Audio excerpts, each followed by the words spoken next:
The pressure gauges trembled as the submarine slid beneath the jagged underbelly of the Antarctic ice shelf, entering a darkness so complete it seemed to swallow sound, light, and certainty itself.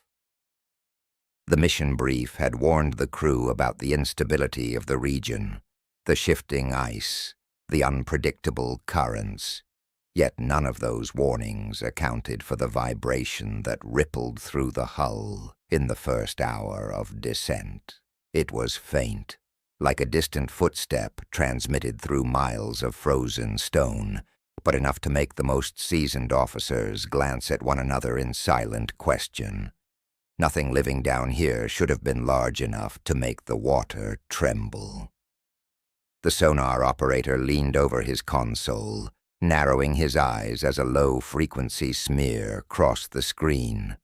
At first it looked like static, an artifact caused by the ice overhead, reflecting signals at odd angles, but the shape returned, slower this time, a swollen silhouette that did not behave like debris or current. The mass shifted along their port side, keeping pace with a patience that felt deliberate. The operator swallowed hard and adjusted the gain, half hoping the contact would dissolve into noise. It didn't. Instead, it sharpened, presenting itself as a presence moving against the natural grain of the sea. Something was awake in the hollow beneath the ice. The captain asked for confirmation, his voice steady, but carrying the tension everyone felt. The crew listened to the sonar pulses echo through the narrow steel corridors, each ping returning with an undercurrent, as though bouncing off something soft yet immense. The ice shelf above them extended for kilometers, thick as a prehistoric continent. Nothing was supposed to survive beneath it, yet the readings said otherwise. The creature, if it could be called that, moved with the economy of something that understood the terrain far better than they ever could. The submarine continued forward, engines humming, steel groaning under the pressure of an ocean that had not seen sunlight since long before humans existed. The crew tried to settle into routine, but routine was impossible under the weight of an unseen companion tracing their path.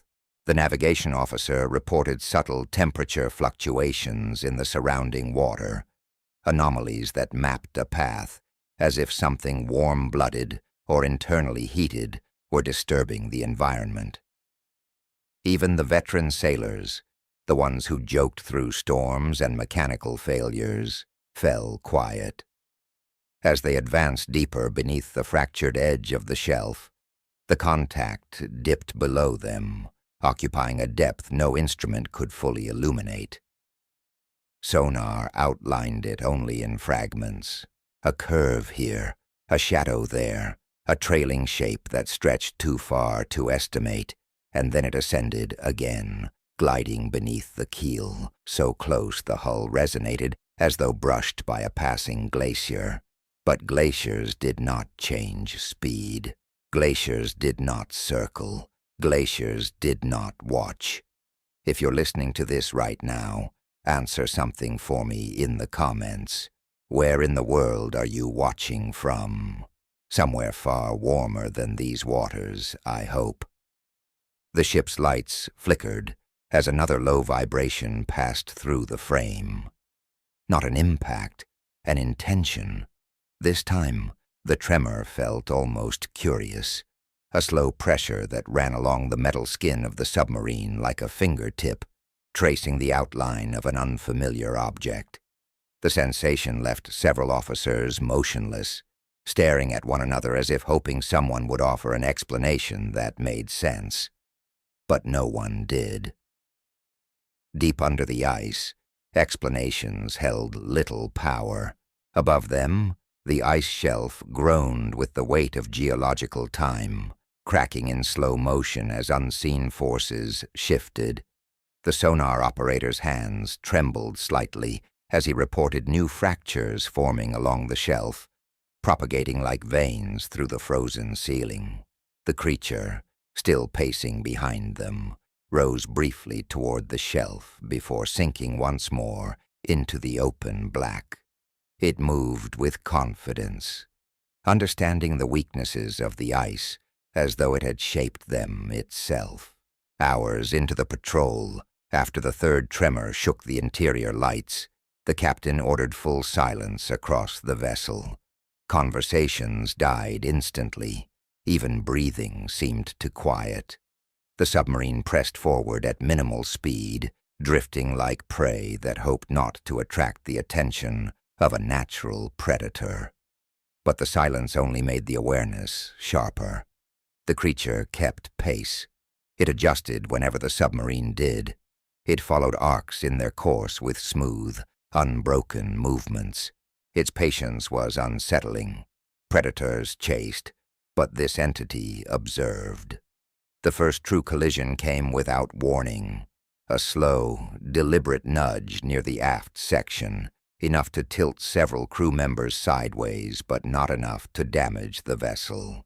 A second later, the sonar lit with a bloom of reflections as the creature slid along the hull. Its mass so great, the water itself seemed displaced. Crew members described the moment later as a brush with something alive and ancient, a sense of scale so enormous it defied biology. For a few seconds, no one moved. Even the engines seemed to hesitate. When the contact peeled away, leaving the submarine rocking slightly, every person on board understood the truth. Whatever stalked them in the dark had noticed their presence long before the instruments had. It had chosen to reveal itself now. The captain maintained composure, locking onto course with mechanical precision, but his eyes betrayed the truth. Humanity had intruded on a place not meant for it. Just before the end of their scheduled route, the sonar displayed something unexpected. The creature had stopped following. It drifted at a distance, as if waiting. The ocean around them grew eerily calm. The crew didn't know whether to feel relieved or terrified. A still predator was often more dangerous than a moving one. If this descent into the frozen dark has left you wanting to understand more of what hides beneath the oldest ice on Earth, consider subscribing. There are many corners of the planet where ancient things still wait, and we will explore them together. The silence inside the submarine thickened as it pushed onward beneath the ice shelf, the water around it now so still it seemed to hold its breath. After hours of pursuit, the sudden absence of movement from the creature felt unnatural, as though the ocean itself were pausing to decide what should happen next. The captain ordered the engines to a whispering glide, minimizing noise, reducing the chance of provoking whatever intelligence lurked somewhere behind them. Every man and woman aboard understood the unspoken truth. The hunter had not retreated. It had shifted tactics. The sonar operator monitored the screen with a focus so intense his breathing slowed. The contact remained stationary, a colossal presence suspended at a depth beyond natural limits. Occasionally, faint echoes suggested slight adjustments, as if the creature were pivoting, orienting itself not toward the submarine's hull, but toward the path ahead.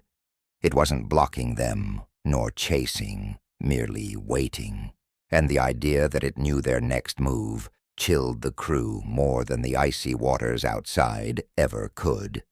The submarine eased forward. The ice above grew denser, the pressure climbing to levels that strained, even reinforced steel. The passage narrowed into an undershelf canyon, a long trench carved by ancient water flows that had since frozen into immovable towers. The walls of this corridor reached upward into the ice, jagged and twisted, like the ribs of some enormous fossilized beast.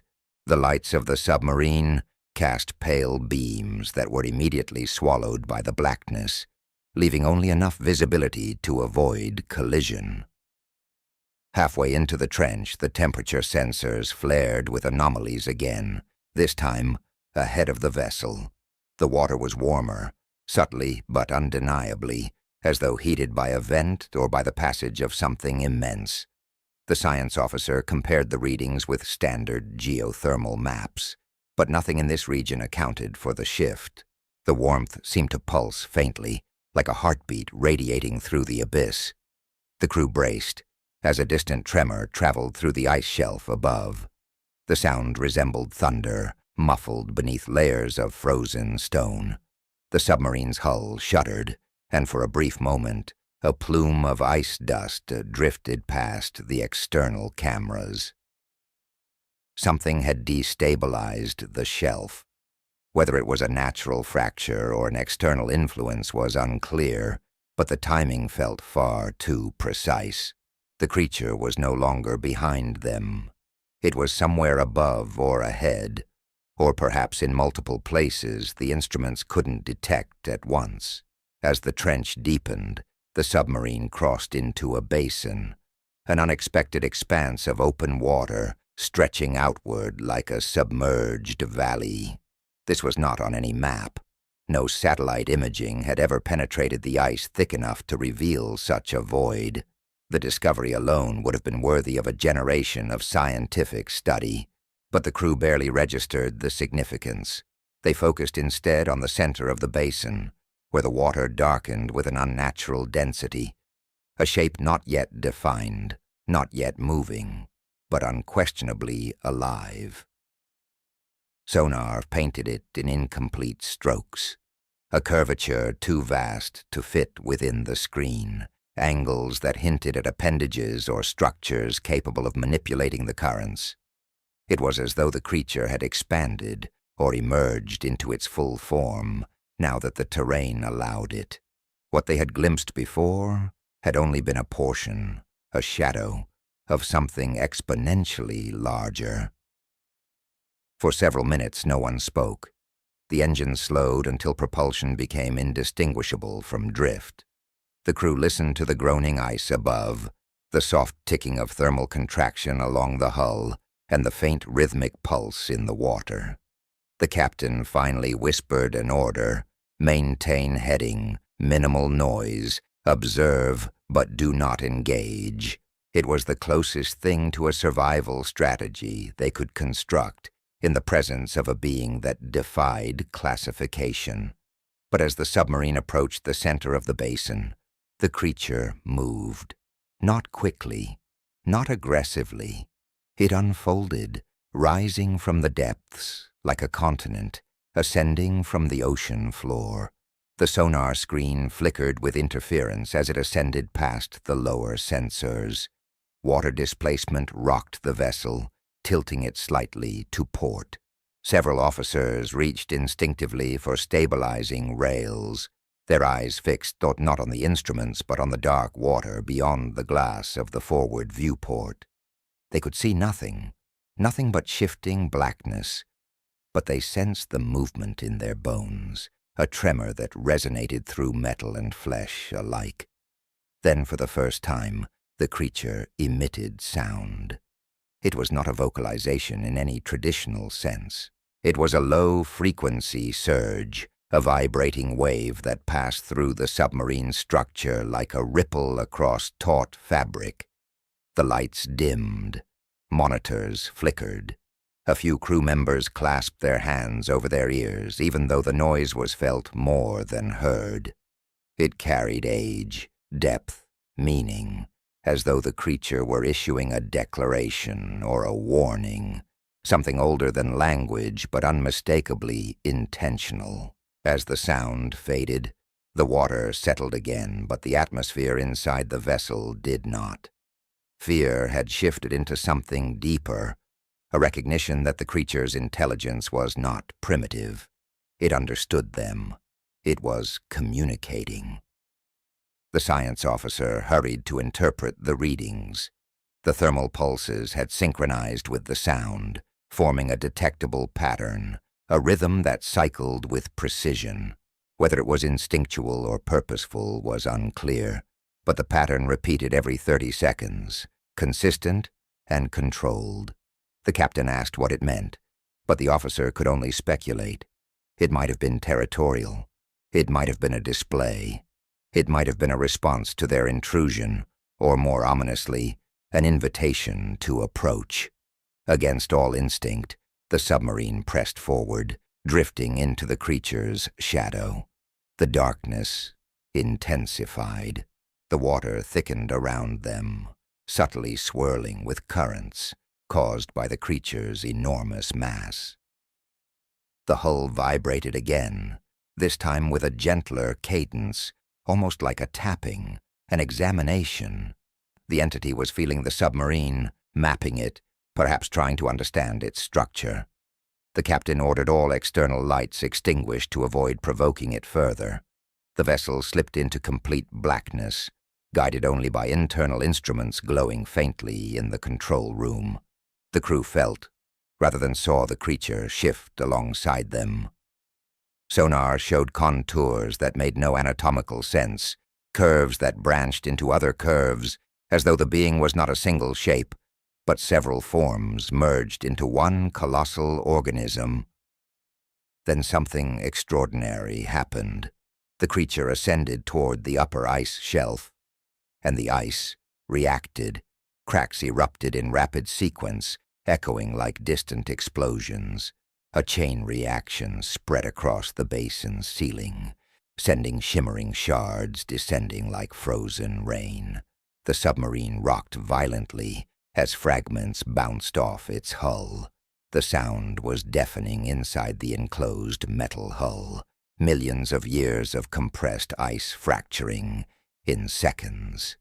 The entity had caused it, either intentionally or by its mere presence destabilizing the environment. Panels shook. Crew members braced themselves as the water churned around them. The creature moved with shocking speed now, circling the basin in sweeping arcs that distorted the ocean's pressure fields.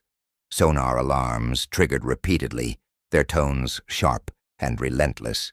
The submarine's stabilizers struggled to compensate for unpredictable shifts in current. Yet despite the chaos, the creature never struck the vessel.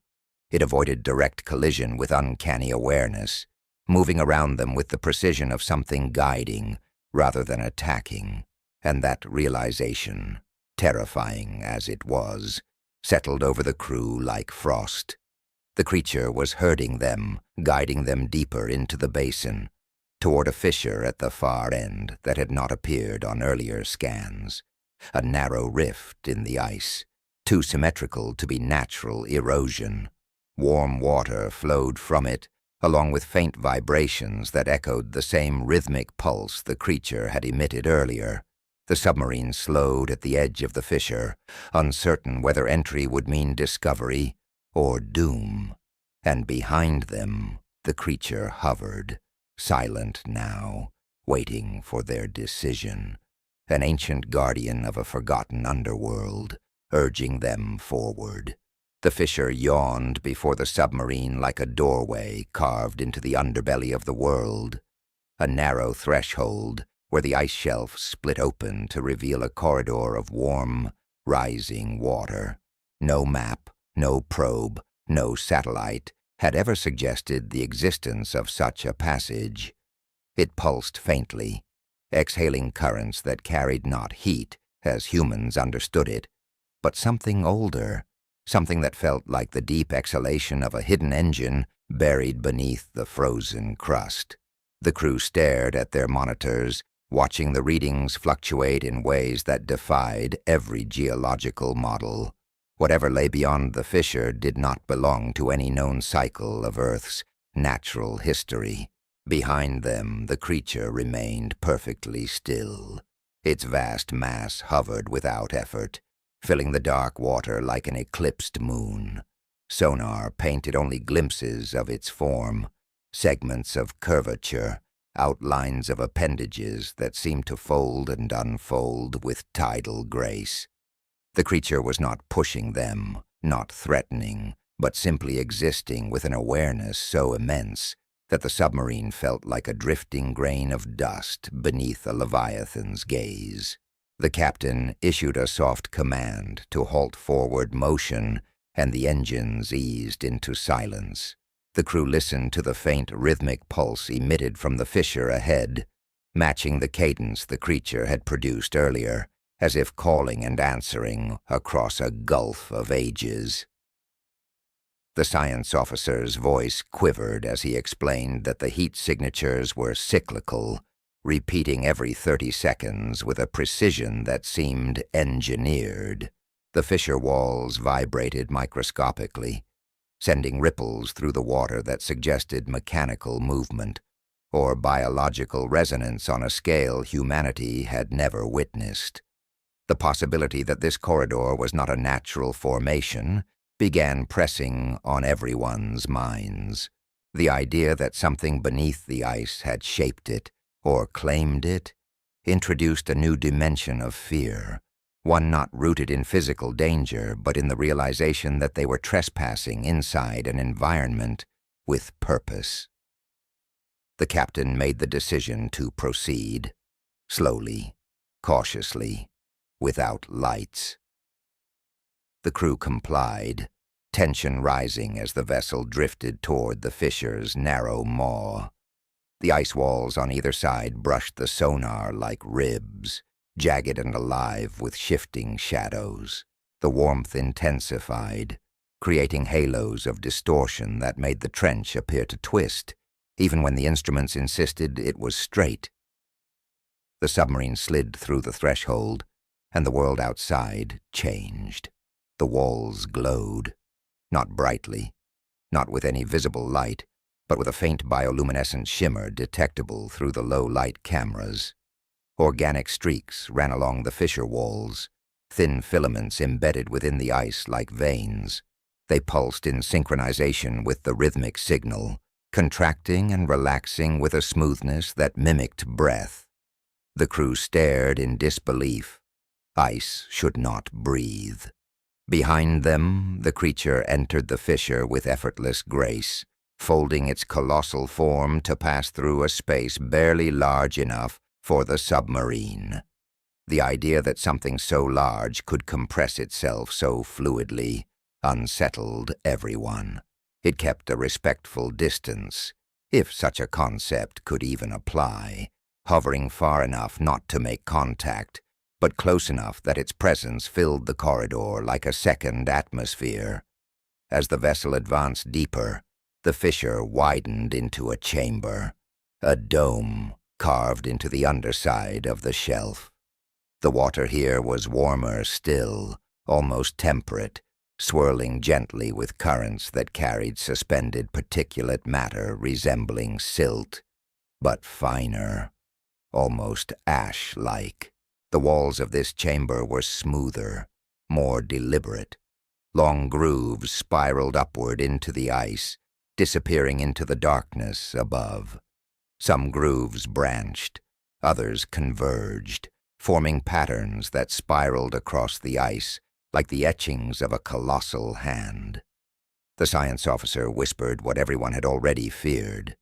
These formations were not glacial. They had structure, design.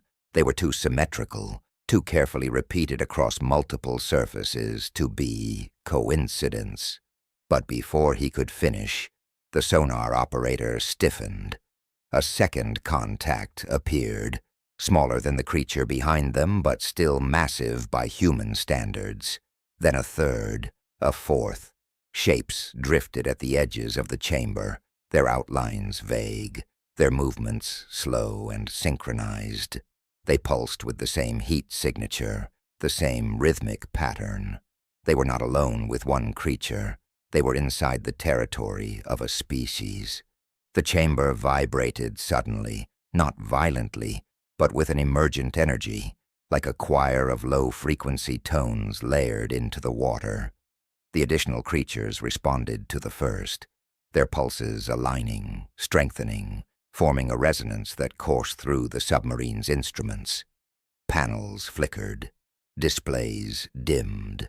The hull trembled as though absorbing a message carried through pressure waves. It was not harmful, but it had weight, an awareness far beyond anything the crew had imagined. The beings were communicating, not only with each other but possibly with the vessel itself. The captain ordered the engines to full stop. Movement now felt inappropriate, almost disrespectful. The submarine hovered, suspended in the middle of a cathedral of ancient ice, surrounded by titans that regarded them with an intelligence too vast to comprehend. Some of the shapes drifted closer, their silhouettes passing through the water like shifting continents. The largest one, the original entity that had stalked them, moved into position at the chamber's far end, aligning itself with a vertical seam in the ice. The seam split open, a slow, graceful movement, like the peeling of a flower petal. The ice parted soundlessly, revealing a shaft descending into deeper water, glowing faintly with that same bioluminescent pulse. A current of warm water rushed upward, lifting the submarine slightly. The creatures responded with synchronized movements, positioning themselves around the opening as though performing a ritual. The crew stared in awe. The seam had not broken. It had opened deliberately. The chamber's resonance deepened. Sonar struggled to map the vertical shaft, its walls smooth and curved, extending far beyond the range of their instruments. The captain asked for depth readings, but the numbers fluctuated wildly, suggesting that the shaft descended farther than sensors could measure, possibly into liquid layers insulated beneath the ancient ice shelf, untouched by the outside world for millions of years. The creatures turned their bodies toward the shaft, orienting themselves with slow reverence. The pulse intensified, the warmth increased, sediment spiraled upward from the depths below, as though something were rising. The crew braced. From the darkness beneath, a glow emerged, dull at first, then sharpening into a diffuse luminescence that radiated through the water. It was not bioluminescence. It was too steady, too uniform. It illuminated the shaft like a lantern rising through a tunnel. The creatures responded in unison, emitting pulses that harmonized with the ascending light. The submarine drifted backward slightly from the force of the warming current. No one dared speak. Every heart aboard thudded in fearful synchrony with the pulse. Then the shape emerged, much larger than the others, vast beyond scale, a silhouette rising with the slow certainty of tectonic awakening. The water around it shimmered with heat, bending the light into a halo. The walls of the shaft lit up as the being approached, revealing patterns carved into the ice, spirals, channels, ridges, all converging into a single point. The point where the giant would surface. The creature breached into the chamber, a titan among titans, and the water surged outward in a controlled wave, rippling across the submarine's hull. Even the other massive beings bowed their forms slightly, adjusting position as though acknowledging its authority. The crew stared at their monitors, overwhelmed by the magnitude of the being before them. It moved with a slowness that conveyed immense age, immense strength, and immense intelligence. Its thermal pulse resonated through the chamber, sinking into their bones. This was the ruler of the under-ice world. The creatures encircled the submarine now, not in hostility, but in formation. A procession, a ritual, a message unspoken. The largest being drifted closer, its mass so vast that the submarine felt drawn toward it by the subtle currents of its movement. The pulse intensified again, vibrating through the vessel in a way that felt intentional, probing, measuring, acknowledging. And then a realization struck the crew. The warmth, the fissures, the corridor, The gathered creatures. This was not a hunting ground. It was an invitation, a summoning, if you are discovering more and more in this ancient darkness. Remember to subscribe, to continue exploring these forgotten secrets beneath the eternal ice. The chamber settled into a stillness so profound that even the submarine's internal hum felt intrusive, as though the vessel itself were breathing too loudly in the presence of something primordial. The colossal being, the one the others had deferred to, hovered in the center of the dome, its vast silhouette pulsing with slow waves of thermal light that illuminated the ice walls in rippling crescents. Around it, the lesser titans drifted in drifting arcs of synchronized movement, forming spirals that flowed like a living constellation. The chamber was no longer just a geological space. It had become a cathedral, ancient and alive, its congregation gathered in reverence around an event only they fully understood. The submarine remained motionless, suspended in the middle of the chamber like an artifact delivered by chance or fate. The crew leaned toward their consoles, transfixed by the unfolding ritual. No one dared break the silence. Even the captain, who had commanded submarines through storms and wars, seemed small in the face of the gathering. He whispered for all systems to maintain passive mode only.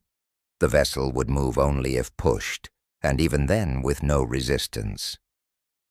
At this depth, surrounded by beings of unimaginable size and intelligence, resistance felt not only futile, but sacrilegious. The temperature continued to rise, not in a dangerous way, but in a controlled, deliberate cycle. The creatures seemed to regulate it, their thermal pulses sinking into a resonant harmony. The ice walls around the chamber began to glow with soft threads of bioluminescent blue, revealing more of the carvings and grooves etched into the ice.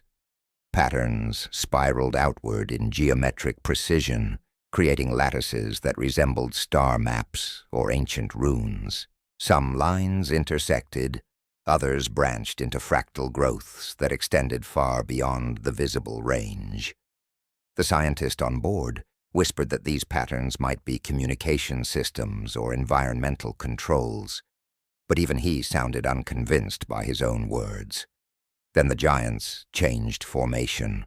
The lesser creatures shifted to the outer edges of the dome, creating a ring around the central titan.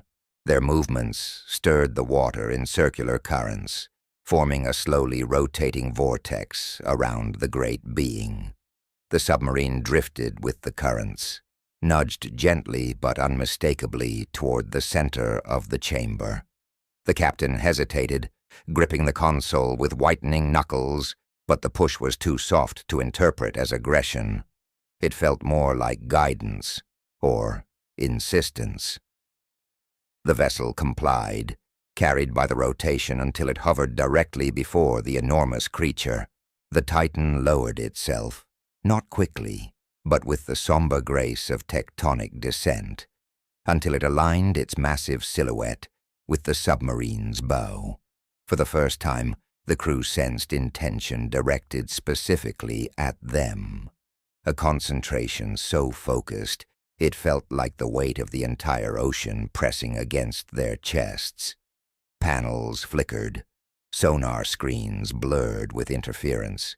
The water around the submarine shimmered as though heated from multiple directions. And then the creature pulsed. Not a simple tremor, not a vibration, a message. The pulse surged through the water and into the hull, resonating across the submarine's structure in a deep harmonic wave. It reverberated through metal, through floor plates, through every rib of the vessel and every bone of the humans inside.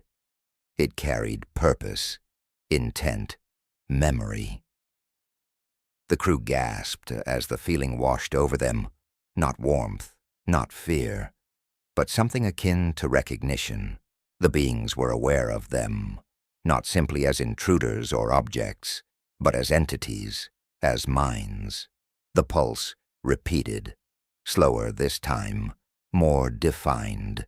The scientist attempted to interpret the pattern, analyzing the wavelength and comparing it against known biological communication methods. Whale songs, seismic signatures, electromagnetic bursts, nothing matched. This pulse was complex, layered, almost mathematical in structure. It pulsed again and again, each wave more refined, as if the creature was adjusting the frequency to match the submarine, or to match the humans. Then the chamber responded. Light cascaded through the carvings in the ice, igniting the grooves like veins carrying luminous blood. The entire dome awakened, glowing with shifting patterns that synced with the creature's pulses. The submarine's cameras captured the spectacle in stunned silence. The carvings were not random. They formed interconnected pathways that lit up sequentially, mapping something, perhaps a history, or a warning, or a memory too vast for the human mind to grasp. The ice became a screen, displaying a language that existed long before humanity had drawn its first breath.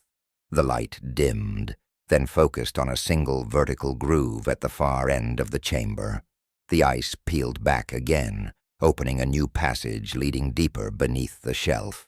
Warm currents surged upward, swirling around the submarine with a quiet insistence. The message was clear, even without translation.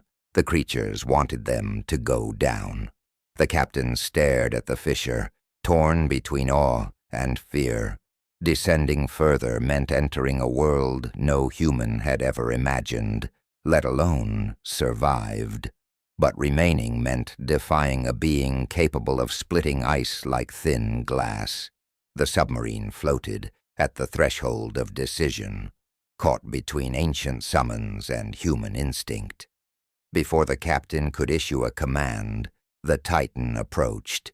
Its massive form glided forward until it hovered directly above the newly opened shaft. With a gentle sweep of its appendages, limbs or fins or something in between, it stirred the water into a downward spiral. The shaft glowed brighter, inviting, urging. The creature pulsed again, and the submarine shuddered, not from force but from resonance.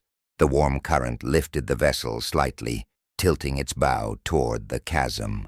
The crew understood then. This was not merely a request. It was a directive. The submarine descended, slowly at first, then steadily, with the warm current guiding it deeper into the shaft. The walls tightened around them, but the glow provided enough visibility to prevent collision. The creatures remained above, watching, their silhouettes framed by the fading light of the upper chamber. The shaft wound downward in a spiral, narrowing into a tunnel that seemed shaped by deliberate design. The warmth increased, the currents shifting like breath. The deeper they went, the more the submarine's instruments struggled to categorize the environment. It was neither geothermal nor biological, but something in between. After several minutes of descent, the shaft widened abruptly, releasing the submarine into an enormous cavern of open water. The light intensified, illuminating a vast undershelf world untouched by the surface. Pillars of ice descended from above, like the supports of an ancient cathedral. Strange formations rose from below, not quite rock, not quite coral, but structures that seemed grown, not formed. They pulsed faintly with the same bioluminescent rhythm the creatures produced. At the center of the cavern lay a void, a black expanse where the water seemed to fall rather than flow, a vortex without surface movement, a downward pull that distorted sonar and swallowed light. The submarine hovered at its edge, suspended between wonder and dread. The Titan appeared above them, its silhouette filling the cavern's ceiling. It pulsed once more, a slow, deep resonance that shook the cavern walls and sent ripples spiraling into the void. A signal, a declaration, a promise. The void awakened. Light erupted from its depths, swirling upward like a luminous storm. The submarine rocked violently as the vortex expanded, revealing structures hidden beneath the darkness, arches, pillars, trenches, an entire landscape of impossible architecture carved into the under-ice world. The cavern trembled with awakening force, and the crew realized the truth with chilling clarity. This place was not a lair. It was a cradle built for beings older than the ice itself, and they had been summoned here not as prey, not as intruders, but as witnesses. If this journey into the ancient dark is leaving your pulse echoing with theirs, remember to like, subscribe, and comment so we can continue uncovering the forgotten worlds hidden beneath our own.